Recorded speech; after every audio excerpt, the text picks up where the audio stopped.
Welcome back, Rebels. We've got a bonus for you here. Over the next coming weeks, we've got this mini-series to accompany our regular scheduled programming. I'm going to be talking to the creatives behind the cameras and find out their creative journeys and how they're coping in isolation. In this episode, I'm going to talk to Anna Fowler, a brilliant photographer with a lot of experience. Anna's known for her beautiful fashion portraits, and in this episode, we really go into how to make a career that lasts. Still very important to work really hard at what you're doing and become a master at it, because that's what separates you from people that will come and go. If you want longevity in something, you have to be authentic about it. You have to learn it and be really good at it.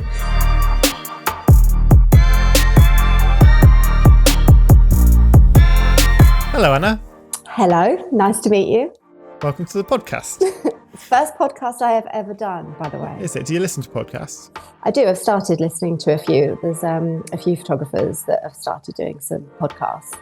So it's just nice to listen to people that do what you do, especially now. In this time, having that bit of communication. Do you find that helps you keep in contact with the scene? Yeah, massively. And also with what's going on, it's just you need that for your mental health, to speak to people that are going through the same thing that you are, because the moment you don't feel as alone, you can handle it a lot better. Yeah, we've really found that with the podcast. So the fact that there is that connection, that people tune in every single week and they know you're there, it's kind of having that regular phone call that is always there waiting for you. So it's kind of like you're going to, instead of going to the pub to hang out with your friends, you're stuck listening to us for the next hour. Exactly. The only thing when I'm listening to them, though, you sometimes do want to get involved in the conversation. Yeah. Do you find yourself doing that? Yeah. Yeah. So would you say you've always been creative? Yes, definitely. I grew up in a creative family. My dad was a photographer, so I grew up with a camera practically always in my face from a very, very small age, which is probably why I went the other way from photography and didn't really do it myself until I was 30. I don't know. I think when you see something so much, you're very used to it, and it actually sometimes makes you less inquisitive to it. I feel like kids have that rebellious streak anyway, don't they? It's like whatever their parents do, they just want to do something different, even if it's like something that deep down they would actually want to do. It's like, oh, I'm not going to do what they do because I'm my own person. From a quite young age, I was making TV shows in my bedroom, and that's what I wanted to do, is be on telly, be a presenter. So I had a different focus from about 15 onwards. So I didn't think about, even though I did a degree in film, so I spent 3 years being behind a camera. I lie really, because about 2 of those years I was just making all the boys film show reels for me. They're like, we're supposed to be learning how to edit in the edit suite. I'm like, well, you can edit one of my show reels if you want. So I had quite a clear vision of what I wanted to do from a really young age.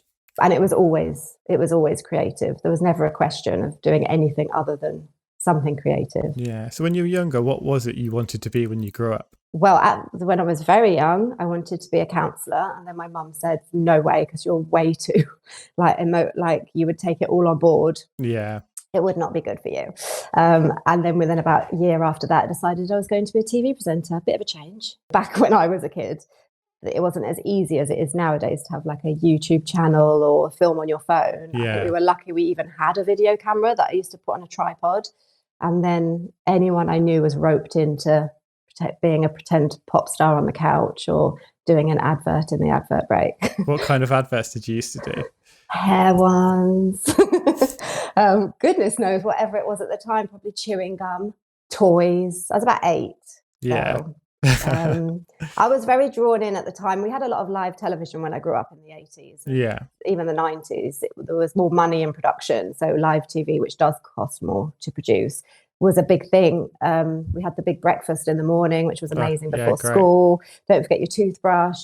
There were lots of real TFI Friday. There were really good live shows, and that's what I wanted to be involved in as I grew up, because it just looked so fun. Things went wrong, and you just had to smile through it. I just was drawn to that energy of the live TV. So is that why you went to study what you did?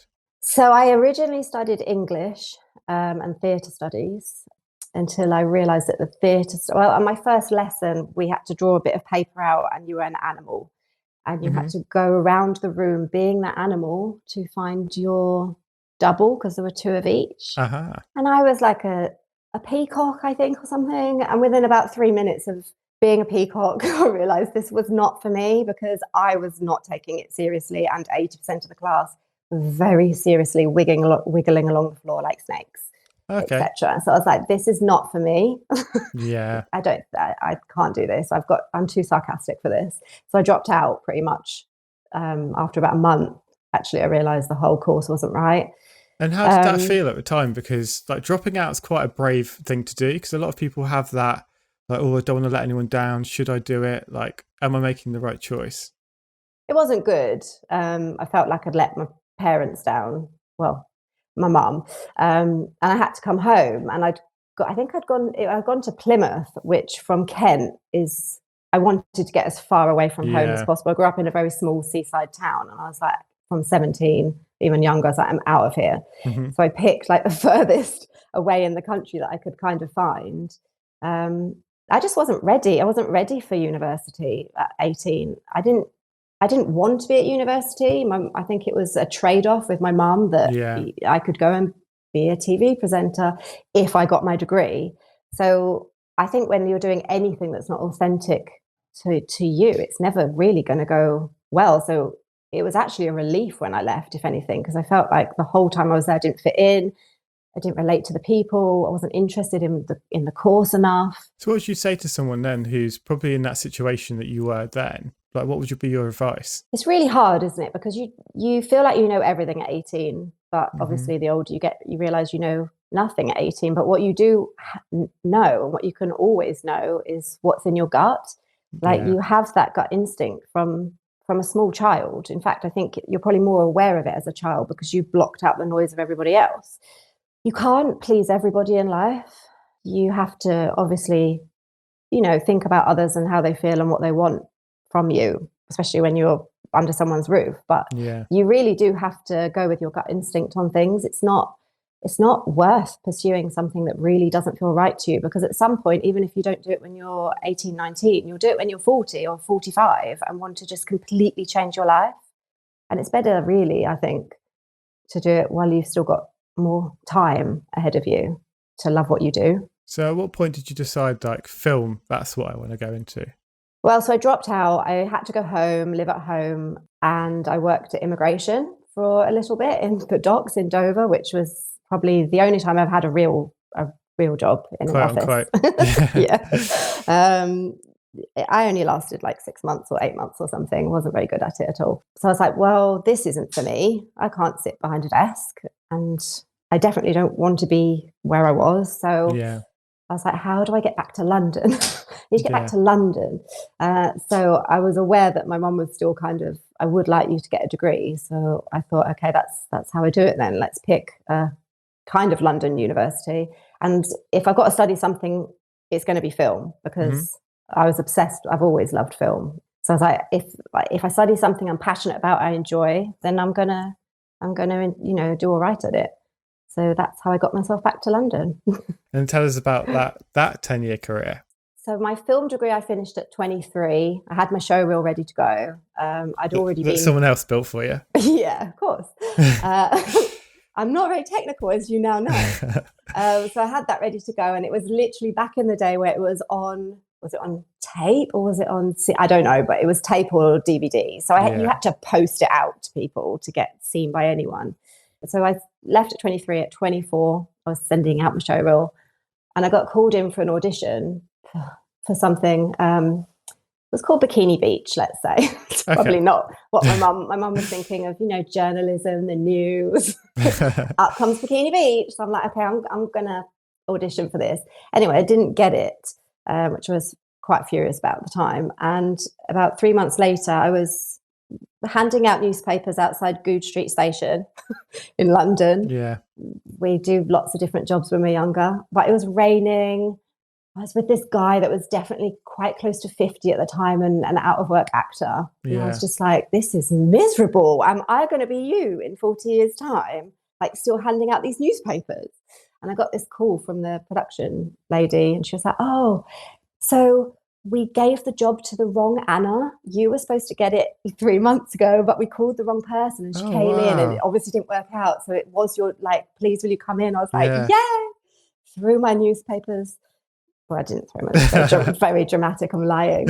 And that was it. And then I got that job for about 3 or 4 months and then went to the next one and the next one and worked in kind of interesting live television for 10 years until I ended up at Sky for 6 years doing a poker show on Sky Sports. It's funny, like what you were saying there about the fact that you looked across and saw the old man and thought he was, say, 30 years older than you, and you were I say old, I'm close to, I'm like not that like far off it now, but when you're 24, 50 is like old. But I feel like that happens to a lot of people where they literally look across to someone they're working with and think that's my future. Yeah, and sometimes that in a good way and sometimes in a way that you're like, I just didn't want to be that person that was still waiting for something to happen for the rest of my life. I know what that feeling's like when you're waiting for your big break or your, next chance or that job you want to get. It can get desperate. Yeah. So what kind of stuff would you do in that desperate situation? Because I feel like the whole climate we're in at the moment is a perfect example of like a time where you can't necessarily go out and do the things that you want to be able to do. It's funny because you forget how productive you can be when the ball is rolling. Yeah. I've been really lucky with photography. Has been a very opposite experience to television. TV was, I was lucky I worked. I went for big TV jobs and didn't get them. And I was always like, why is this not happening?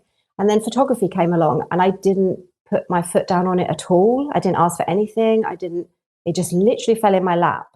And it's been that way, luckily, for 10 years now. So I've had both sides of the experience, and you forget that when everything's good and the ball's rolling, you don't actually become as productive as you could be. Because when I look back at myself on TV and I look back at my old Hotmail account, which I did a few years ago, every day I was sending out 10, 15 emails to people all the time for jobs. I was just on it. And I forgot that was even part of who I could be, because it's been quite comfortable for the last 10 years. But it's within you. If you need to drag it out again, you can really become much more productive than you think you can. Yeah, for sure.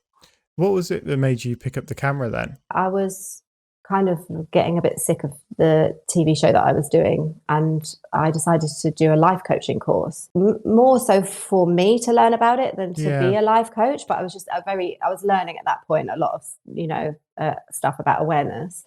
So I did that course, and then after that I'd met my husband at the time, and it was actually him that had said, we'd gone on our first holiday and we'd taken these pictures, and he was like, oh, I really like the way you see the world. We were in the same place, but I didn't see it how you've captured it. Maybe you should buy a little camera. So I did, but just purely for holidays. Yeah. And then with this life coaching course, I was still doing that, and I got this girl from the gym to come and sit in front of the camera because I thought, let's try this. And I realized that just through speaking to her, asking questions, having a dialogue, and then giving her something at the end of it that made her feel good about herself was kind of very similar to the life coaching that I was studying, in that I felt like I was really helping somebody come in that was quite insecure. You're able to find out why they're insecure, because they've broken up with someone or this has happened. You go through this process of getting them comfortable in front of the camera. You create some images that really boost their confidence, and they walk away happier. So I was like, this is like a tool to almost help people in a way and connect with people. And that's why it started. I feel like I've had a really similar journey with that confidence story as well. It's like I remember shooting with someone. It was just when I just wanted to get to know. I went to an event and it was like a foodie event. I kind of wanted to get to know some more people in the food scene. So I just messaged the people who were running that event after. And I said, like, look, I'd like to offer you all a free shoot because like I would like to be able to give you some value to kind of get to know you. And then my first shoot was with someone who was really, really unconfident, and they kept reminding me, like, before the shoot, like how unconfident they were, how much they hated being in front of camera. But then as the shoot went on, you just saw that person just gain confidence and just become a completely different person. And after, like, the response she gave me was just like, she couldn't believe how much she transformed within that time. And then because of that, she then told all of her friends that I was someone who could help bring confidence to you. And it's just such a magical, nice feeling, isn't it? It's the reason why I've done photography for 10 years. That's that feeling of making somebody happy and confident in themselves is why I'm driven to do what I do. I didn't even pick up the camera to make money. There was no business in my head when I picked up that camera. it happened. I took these pictures. One of the girls happened to go into a modeling agency and they rang me and said, "Are you testing? We want to send you models." And I was like, "Well, no, I'm a TV presenter. I'm not a photographer." Yeah. I don't think I was even working in manual, didn't understand my camera, but they still sent me they sent me 3 girls. And after that, they rang me and they went, "Right, this is what you should charge. And you're going to do the whole of the website, both our websites." So it's 2 agencies. So I really had to run before I could walk the whole time, because I really didn't know what I was doing with that camera for about a year, probably. But I was already making money, like a business had started, and it was just coming into me. So it was never me that thought, "Oh my goodness, I can make money from this." I was never there from the start. It was just, this makes me feel so good. I don't know what's happening. There's some magic happening, and I just love it. Yeah, I feel like that's the key to anything, isn't it? It's like, if you can find the happiness in it, and you would do it even if no money was coming in, it's just because you genuinely enjoy it. Like, that's the key to finding that like passion. How would you reckon? Because obviously you were quite fortunate in the fact that like came to you. If you weren't in that situation, how do you reckon you would try and develop a passion, or like try and find out what it is you wanted to do? I worked throughout. I've worked more in earning money throughout university than I did actually study. I was doing bits of modeling. I was doing promo work. I was trying to get my foot in the door for those 3 years. I also worked in the student bar. Like the rest of my, friends there, they pretty much just went to lectures, came home, smoked, ate, drank, whatever. Yeah. And I was like, "Why are you wasting this time? You're going to come out in 3 years, and what's going to happen? What do you expect to happen? Nothing's going to happen." Whereas if you get the ball rolling a lot earlier with stuff, just do what you've got. It's grinding, isn't it? You've got to spend every moment that you can doing something towards what you want from the end of it. And I don't know how. What would you do if you don't know what you want? That's really difficult, because I don't know, because I've never been in that situation, because I knew I wanted to be in TV from age of 8, despite obviously everybody, including everyone at school, going, "Don't be stupid. That's not a job. Pick a job." And that's really difficult, because you're like, well, I don't when know you're what at to school as well, pick. you don't really know what there is in the world. Like, because I'm from kind of like a small town in the Midlands, and you can only become what you can see. And like, I didn't know what marketing was when I was at school. Like, it just wasn't a thing. Like so many jobs that exist in London that I know my friends do. I'm like, I did not know that even existed when I was growing up. See, I was really fortunate, again, because of what my dad, because he was obviously a photographer, and and my mum equally was in PR, and she did used to work in London. My dad lived in London whilst we lived in Kent, so I would have the experience of going up to London and seeing what he was doing. But I think because of my parents, I always grew up just never questioning the fact that you could do a job that you loved. Yeah. That wasn't a doubt in my mind. So like you said, you can only see what you can see, or be what you can see. Yeah. I think that made it a lot easier for me to just grow up and be like, well, why would I not have a job that I'm passionate about and love?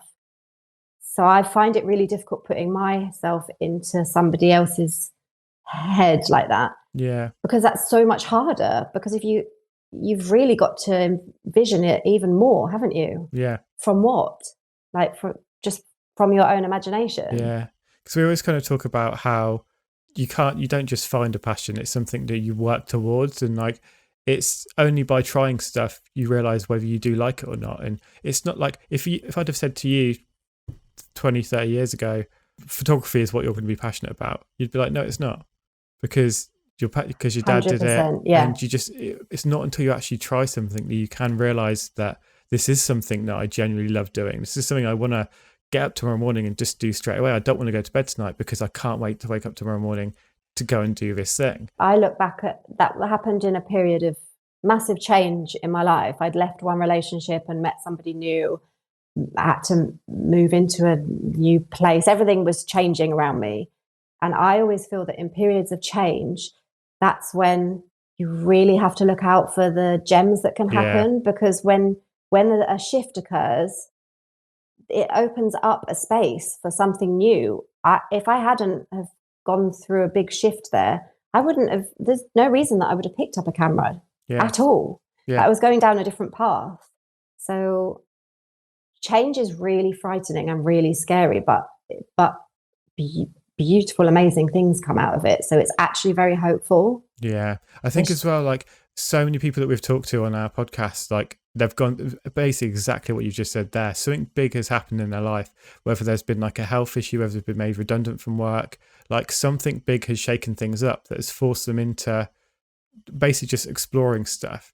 And I think not enough people, like, you shouldn't have to wait for that to happen. I think it's important to start that now, like go and try and find these things, because if you don't wake up every day thinking like I can't wait for today, then there's something that you need to do there to shake things up and try and find that thing that it is that you do want to wake up for. It's very, very hard, if I think, especially if you don't have like the support network around you to make changes like that, because so many people dream of them and do want changes in their life.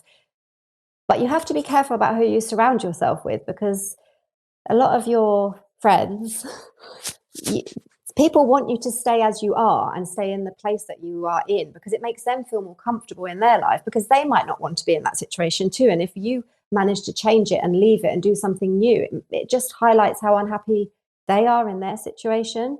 So it's so important to be around the right people that just lift you and elevate you and let you change. It's okay to change. Cool. So going back to, so you've done these 3 test shoots, the agency has got you to do basically shoot the full range of their models. How did you then start getting work after that? I didn't call myself a photographer for about 3 years. I mean, I felt embarrassed by saying, but I think because my dad was a photographer and he did proper stuff, I was like, well, I'm just shooting some girls in my living room. This isn't a proper photographer. So I just used to put them on my Facebook page, and then obviously they were tagged so their friends could see them. So every time I put a picture up, I'd get 10 inquiries and 5 girls would want to book in for a shoot.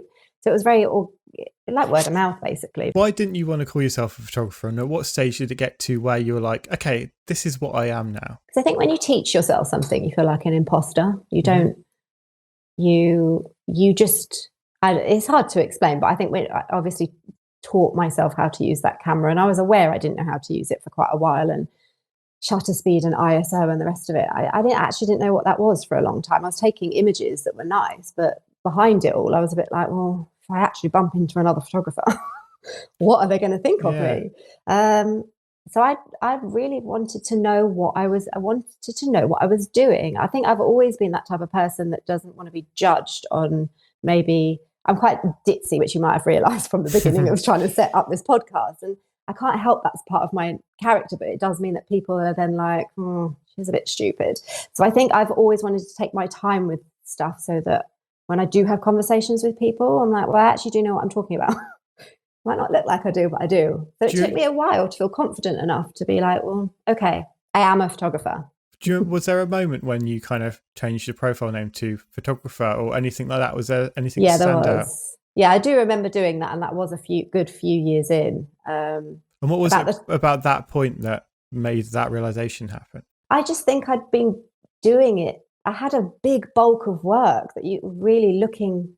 I think once you get far enough, you can look back. You've got perspective. Yeah. For different people, they need different amounts of perspective. For me, that was the right amount for me to look back and go, okay, I've created and I'm happy with what I've created. So maybe I am. And so now, how would you define a photographer? Everyone's a photographer nowadays, though, aren't they? If you look at it, because that's what they say. That way. But I mean, no, but in a really lovely way, I do think everybody is a photographer. Everyone has the capability of looking at something and now taking quite a good photo of it because of the iPhone. Everyone creates content. So I don't know. I think the word has changed a lot from when I started to even before digital came around, and film cameras were all you could use. The film photographer thought the same thing of the digital photographer, which is what the digital photographer now thinks of the iPhone photographer. It's And how have you found it in terms of work over the past 10 years? I have seen a lot of change because I was there before the Instagram. Yeah. Which I'm really grateful for, because it gives me an amazing perspective on what Instagram is. And it is 100% not the be all and end all of what you need to be good at, to be working. Like, Because I think a lot of young people these days, when they're thinking of starting a business, all they do is open an Instagram account and think, this is what I need to do to be successful. Yes. And it's just the wrong way of doing anything in life, like running, like just assuming you are something before you're being told you are. I don't know. I don't know what that mentality is, but there's definitely a lot more of that mentality in younger generations, I think.